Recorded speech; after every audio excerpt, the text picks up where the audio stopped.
so I'm going to demonstrate a behind the heels clean. So you've got your bell elevated onto something if you need, or it can come straight from the floor. So you're finding your position. So just like when we learned how to do the deadlift, we want that connection. So we want this upper arm connected to our ribs. And then you're taking it back, keep that connection. Hold onto your bell, let it fall forwards into that hand.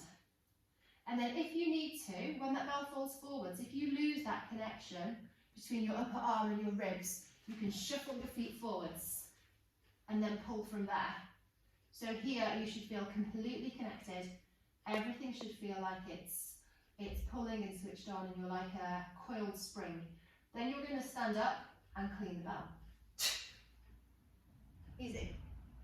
As it comes back down, what we want to do is take the bell down first, let the bell fall, and that's the first thing that happens before we put our hips back.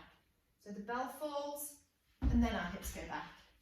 So we're not sending hips back and then bell down, and missing the target behind us. We are sending the bell down, following with our hips. Bell down, follow with hips. So see the difference? If I do that, if I let my hips go first, I've got a disconnect.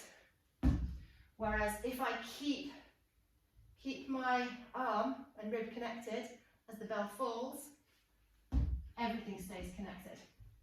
So in slow motion and without the bell, what we want is the bell to go down, then our hips to go back, because that's how we keep that connection. If we send our hips back, there we go, we've lost our connection. So we don't want hips back and then bell down. We want bell down and then hips back. So there's our clean, and we can take it from the floor or we can take it from elevated. And if you're practicing back-to-back cleans, send it back to touch the floor each time.